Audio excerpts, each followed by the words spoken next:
And good evening, barflies and lounge lizards, and welcome to the Atomic Snack Bar. And tonight we'll be discussing 5 obscure and/or underrated retro sci-fi movies. This isn't a ranking, just 5 movies I wanted to talk about. And number 5 on the list is Time Walker from 1982. Directed by Tom Kennedy and featuring one of the most spoiler-filled posters of all time, Time Walker is a sci-fi kinda sorta creature feature that isn't quite what it seems. And it tells the story of a science professor who, whilst exploring the tomb of King Tut, discovers a hidden chamber after an earthquake. Inside, he discovers a bonus mummy, and who wouldn't be excited for a 2-for-1 mummy deal? He of course takes it back with him to California, and when a student steals the mummy's fancy crystals, it comes to life and begins taking back said crystals in a less than friendly way.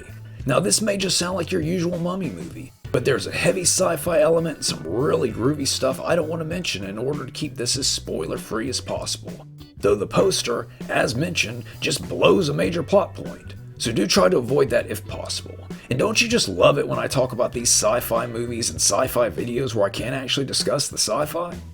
The film stars Ben Murphy as our bargain mummy shopper. Murphy didn't do a ton of sci-fi work, but he starred in the 1976 series Gemini Man, which was based on H.G. Wells' The Invisible Man.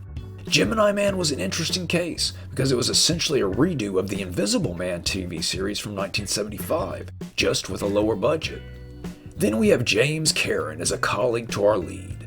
Karen is probably well known to viewers of the Snack Bar, having been in Frankenstein Meets the Space Monster, Return of the Living Dead Part 1 and 2, and the Invaders from Mars remake.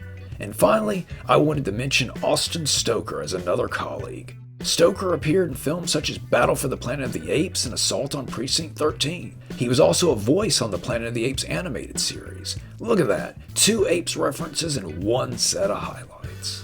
Time Walker was co-produced by Jason Williams, who played the title role in the sexploitation classic Flesh Gordon. And after releasing my space opera episode recently, I saw just how many dirty birdies we have here at the Snack Bar, but I wouldn't know anything about that sort of thing. Williams also co-wrote the screenplay, and the film was released by New World Pictures. It even got a DVD release in a New World collection alongside Lady Frankenstein, The Velvet Vampire, and Grotesque. This is just a fun little mummy-esque film and kinda has that 1970s made-for-TV vibe that I dig so much. And number 4 on the list is The Lost Skeleton of Cadavra from 2001. Directed by Larry Bladmeyer, The Lost Skeleton of Cadavra is a brilliantly done sci-fi comedy and one of the only times you will ever hear me discuss a modern movie. And yes, anything after 1999 is modern in my book. But this is a wonderful little black and white homage/loving tribute to 1950s science fiction. And it tells the story of a dashing young scientist and his wife who are busy doing some science when they come across 2 alien beings pretending to be human. Not only that, but there's also a sentient skeleton with sinister intentions and a wild mutant on the loose. And our fearless Dr. Armstrong has to contend with all 3. Not to mention a rival scientist and a young lady created using woodland animals. And I'll say this right off, if this was a ranking, this little gem would be number 1. Every 1950s sci-fi fan needs to see this movie. I even read somewhere that watching it makes you more attractive and successful. The film stars Larry Bladmeyer who, as I mentioned back in my entry about The Lost Skeleton of Cadavra, also directed and wrote the film. Bladmeyer, as discussed in my Dark and Stormy Night retrospective, is one of the few modern filmmakers I get into. And not only is he a filmmaker, but also an artist, having worked for Galileo magazine of science and fiction. Most recently, he released Great Scott, a collection of fictional classic comic book covers. Next up we have Andrew Parks and Susan McConnell as our alien beings. Parks is a film and TV actor who has worked with Bladmeyer several times, including Dark and Stormy Night and The Lost Skeleton Returns Again, the sequel to The Lost Skeleton that I probably should have mentioned before now. And of course, it would be impossible to go back and add it to my notes after the fact. That is just crazy talk. And rounding out the cast is the excellent Brian Howe as our rival scientist, Jennifer Blair as our animal girl, and Faye Masterson as Mrs. Dr. Armstrong.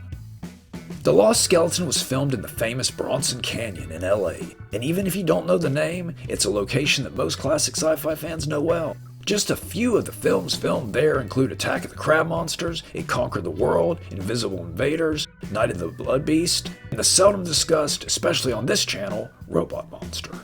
I know, I should see someone about this whole Robot Monster thing, but I'm not gonna. There was a third film in the works known as The Lost Skeleton Walks Among Us. It even went as far as a crowdfunding campaign, but the funding goal was shockingly not met. And number 3 on the list is Jmen Forever from 1979.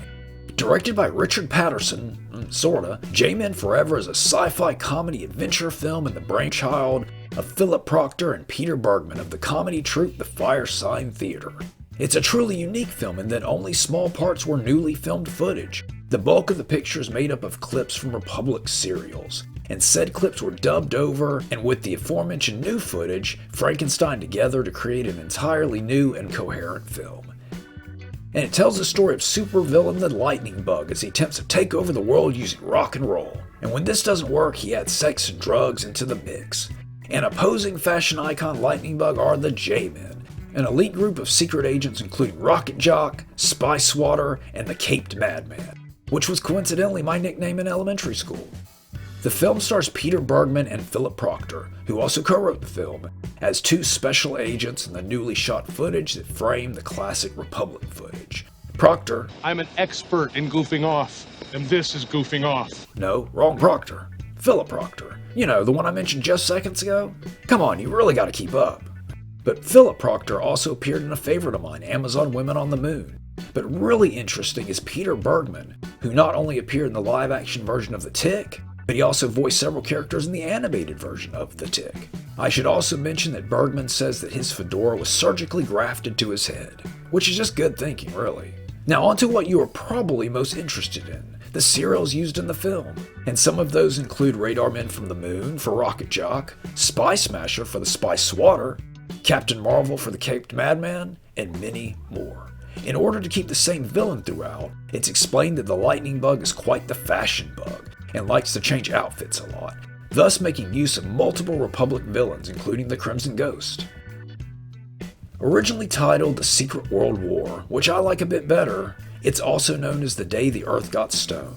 According to Peter Bergman, Robert Culp was supposed to do one of the voices but never showed up, getting wind of what a Mickey Mouse film it was going to be.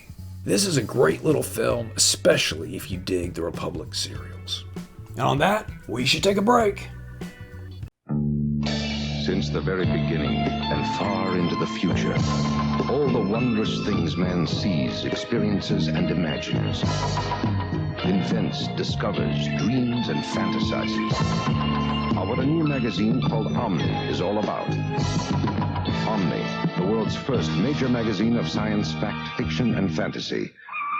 Pick up Omni today to keep and pass down to your descendants. On sale now, everywhere. And number 2 on the list is The Galaxy Invader from 1985. Directed by Don Dohler of the Alien Factor and Night Beast fame, Galaxy Invader is a straight-to-video, low-budget regional sci-fi film. And it tells the story of the alien love child of Swamp Thing and Gap of the Triphibian Monster. And I know what you're thinking, that I'm the alien love child of Swamp Thing and Gap of the Triphibian Monster. No comment. But our vaguely erotically dressed alien soon runs afoul of the less than friendly locals, one of which is Joe, a man so powerful that no cloth can contain his nipples. After his daughter throws some water in his face, he responds in a perfectly rational way by chasing her through the woods with a shotgun. Probably goes without saying that this is one in the 20 million miles to Earth school of sci-fi where the aliens get a raw deal. But the locals aren't all bad. There's also a friendly science teacher and his former student on the aliens' trail. The film stars mostly non-professionals, at least at the time, and friends of Dohler. But that isn't to say there isn't any notable genre actors in the cast. Our high school science teacher and lead was played by Dick Dizell, of who you probably know best as horror host Count Gordeval. But more importantly, he was Bozo the Clown for many years. He also appeared in several other Dohler films. Then we have George Stover and Don Layford, both of whom appeared in Night Beast, Fiend, and The Alien Factor. Shot in and around Dohler's hometown of Baltimore, the budget of the film is estimated at somewhere between $4,000 and $42,000. That's quite the gap there. One of the standout features of the film is the great soundtrack by Norman. It's either No Block or Not Block. This synthy sci-fi score makes even some of the more mundane scenes interesting. This is definitely an oddball little movie, but if you dig low-budget regional sci-fi, it's certainly one to check out. One of my favorite, just strange, moments in the film is when the former student seemingly waits by the side of the road for 6 hours for Professor Duvall to show up, even knowing it would take that long. And I would also like to give a special thanks to the Incognito Bandito for donating this one to the snack bar.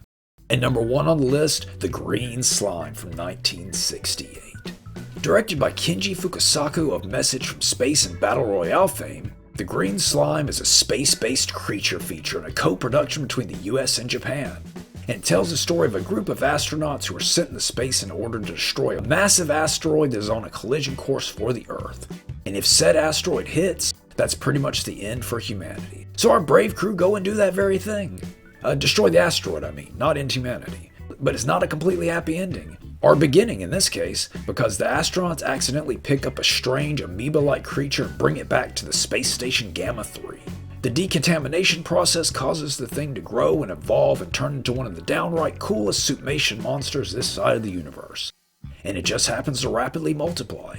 Though filmed in Japan, the film features a non-Japanese cast, which includes Robert Horton as our lead. The Green Slime is pretty much his only sci-fi role, but he did do a bunch of episodes of Alfred Hitchcock Presents and released 2 singles through Columbia Records. Next we have Richard Jekyll, a commander with some history with our lead. Jekyll, on the other hand, did have a few sci-fi roles on his resume, including The Time Tunnel, the aforementioned Gemini Man, and Day of the Animals. But I'm sure you all know him best as Ben from Baywatch. And yeah, that's a thing I do now. I'm going to be constantly bringing up Baywatch. And finally, I wanted to mention Luciana Paluzzi. And I'm sure the pronunciation police are going to get me on that one. But Paluzzi is an Italian actress probably best known for her role in Thunderball. But she was also in 99 Women by Jess Franco. And you know, it's always a good day when I can squeeze some Jess Franco into one of these episodes. As mentioned, The Green Slime was co-produced by MGM, Ram Films, and Toei. MGM financed the project and Toei provided the crew. Many consider The Green Slime to be the unofficial 5th entry in the Gamma 1 series of sci-fi films, and it's easy to see why some would think that considering the use of the Gamma name, the shared talent behind the scenes, and the similar space station design. Apparently, the Japanese cut of the film is quite a bit shorter than the US version, removing much of the character development in favor of a faster pace. I haven't seen that version, but I can imagine that working as well. The effects in the film are credited to Yukio Minoda and Akira Watanabe, both of whom have resumes slam-packed with tokusatsu goodness including King Kong vs. Godzilla, Gap of the Triphibian Monster, and Frankenstein vs. Baragon. Now there's a couple of interesting claims to fame for The Green Slime. It was used in the pilot episode of Mystery Science Theater 3000, and the screenplay was co-written by Batman co-creator Bill Finger. And finally, I just wanted to mention, because it's illegal not to in 4 states, the incredible theme song. Written by Charles Fox of Barbarella fame and performed by surf musician Richard Delvey, this is one of the finest examples of a movie theme ever written.